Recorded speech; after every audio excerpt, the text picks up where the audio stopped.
As the world grapples with the shocking revelations surrounding Jeffrey Epstein, the focus has turned to his private island, Little St. James. This secluded paradise has become synonymous with Epstein's illicit activities and has been the subject of intense scrutiny and investigation. Mystery and mystique as to how this happened. How was Jeffrey Epstein allowed to kill himself in one of the world's most secure facilities? This is the place that El Chapo was being held, okay? Like the billionaire drug dealer couldn't get out of this place. And somehow Jeffrey Epstein is able to hang himself with no... Let's start with former President Bill Clinton, okay? He hasn't been accused of any wrongdoing, but his name appears multiple times in these filings. So Clinton has always maintained that while he was associated with Epstein in the 1990s and early 2000s and flew on Epstein's jet for philanthropic work for the Clinton Foundation, he cut ties with him. Clinton's representatives say the former president never visited Little St. James Island, Epstein's island.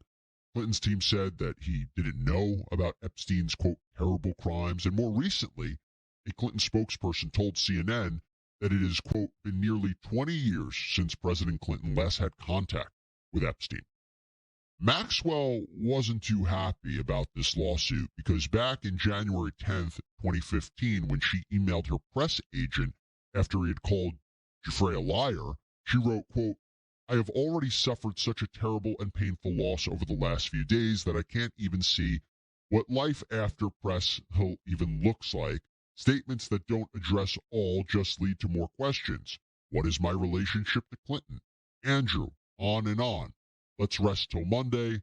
I need headspace. So when Jeffrey first went public with her claims against Maxwell and Epstein that she was forced into this sex crimes ring, and Maxwell was weighing her options on how to respond to all this, Jeffrey Epstein emailed Ghislaine Maxwell saying, quote, ask press to investigate whether Clinton was ever there, challenge the press as a minor, says that she was forced to have sex with Dershowitz in Florida, New York, New Mexico, U.S. Virgin Islands, and on private planes.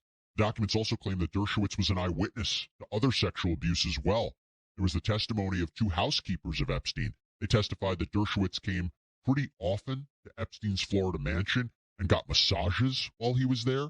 And one of these employees said that Dershowitz was present alone at the home of Epstein without his family in the presence of young girls. Of course I'm on the list. I was his lawyer. I flew on his plane with other lawyers several times for legal meetings in Florida and other proceedings. I was his lawyer. Not only did I fly on his plane as his lawyer, I flew with Senator John Glenn to meet President Shimon Peres of Israel. I took my nephew on a flight to Cape Canaveral to see a satellite launch. I was invited by the head of NASA through his close friend, Jeffrey Epstein, to see the launch, like so many others. I had an innocent relationship with a man who I didn't know, nobody suspected, had done anything wrong. Indeed, when my granddaughter had a soccer tournament, he lent us his house in Florida. He wasn't there, but my whole family, my grandchildren, my daughter stayed there. There were no pictures on the wall or anything that would lead anyone to suspect that anything untoward was going on. There's no way I would ever allow my grandchildren, my children, to be in a house that eventually turned out to have been the location for so many questionable and illegal activities. This is a name you might have heard of connected to Jeffrey Epstein, but was also mentioned in these documents, Les Wexner. Now, the name might not be easily recognizable to a lot of you out there, but you certainly know his companies. This is a billionaire who owns Bath and Body Works, Abercrombie and Fitch, and possibly, most notably, Victoria's Secret. Wexner hired Jeffrey Epstein to be his personal financial manager in the 1980s, had a close relationship with him. In fact, in 1991, Wexner granted Epstein power of attorney over his affairs, and he also made Epstein a trustee for the board of the Wexner Foundation. There were accusations in the 90s that Epstein was using his connection to Wexner to pose as a Victoria's Secret recruiter. Magician David Copperfield. Did you know about him in these document dumps? Yeah, he's a very high-profile name mentioned in these filings. So Copperfield was actually previously subpoenaed in a litigation connected to Epstein, never was deposed. There was an allegation that Copperfield had visited Epstein in the past, had an association with him.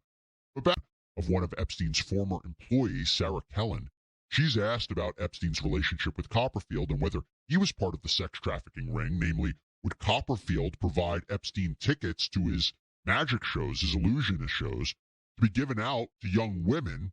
The idea there would be that you maybe take them backstage, you invite them backstage, you get the rest.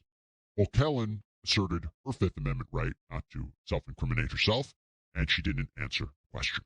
All right, now let's talk about late New Mexico Governor Bill Richardson, because he's also listed in the documents. So Virginia Giuffre named Richardson as one of the people that she gave a massage to, but said she couldn't remember when Ghislaine Maxwell instructed her to do this. She did recall that she was sent to New Mexico, though. Now, Ms. Schoberg explained in a deposition that she believed Maxwell went to dinner with Richardson when Schoberg was visiting a ranch in New Mexico. Richardson died in September of last year, but he denied all of the claims. He was also listed on that filing that I mentioned from Ghislaine Maxwell as someone who may have information concerning Virginia Giuffre's, quote, false. President Donald Trump is mentioned in these documents, and we knew that Trump had a previous relationship with Epstein, but the two apparently had a falling out. We'll call up Trump and we'll go to the casino. Schoberg also testified in the documents that she was never asked to give Donald Trump a massage. Interestingly, though, Giuffre had testified that when she was 17, she worked as a spa attendant at Trump's Mar-a-Lago in Florida, but was then lured away to become a masseuse for Jeffrey Epstein, including that Hawking partook in an underage orgy. Again, no idea what that means, but apparently this was an allegation? I don't know. By the way, Stephen Hawking died in 2018. Naomi Campbell.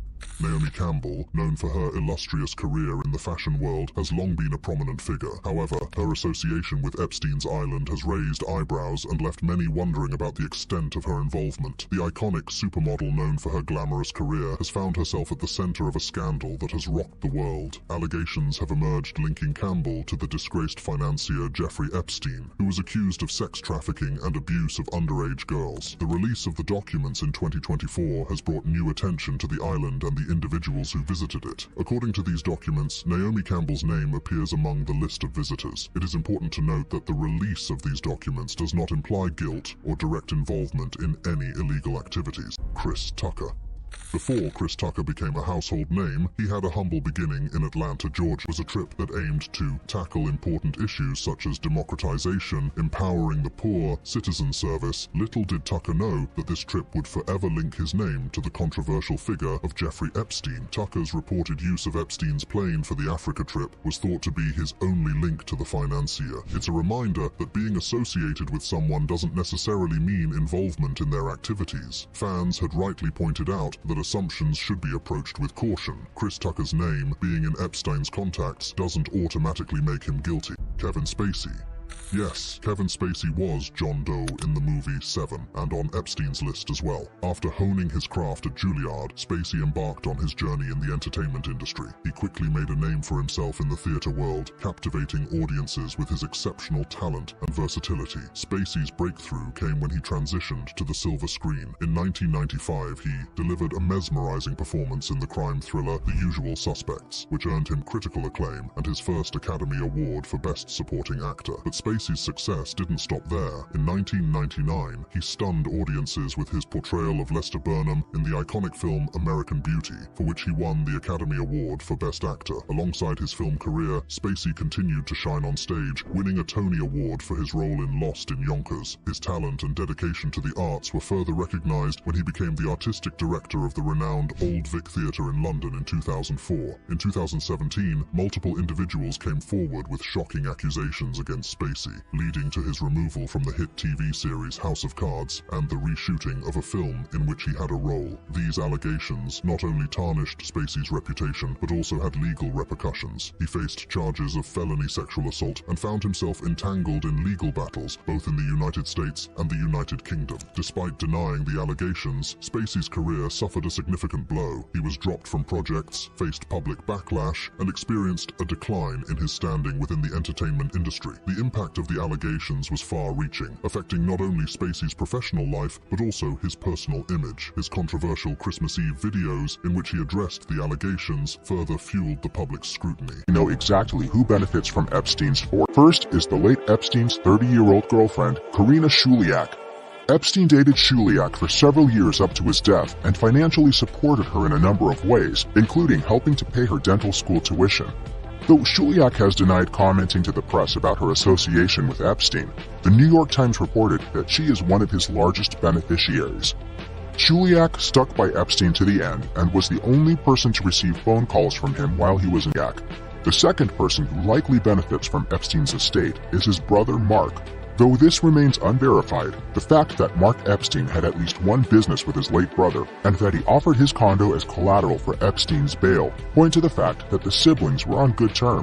Reported that Epstein's will alluded to additional beneficiaries who could stake their claims after his death. But these beneficiaries will have to fight Epstein's victims, many of whom received payment from a scheme called the Epstein Victims Compensation Program. The program distributed around $125 million to his accusers, but many have claimed it isn't enough. And there's more. Throughout his life, Epstein hid his wealth in offshore accounts and shell corporations, so it's likely that much of his fortune will never be found.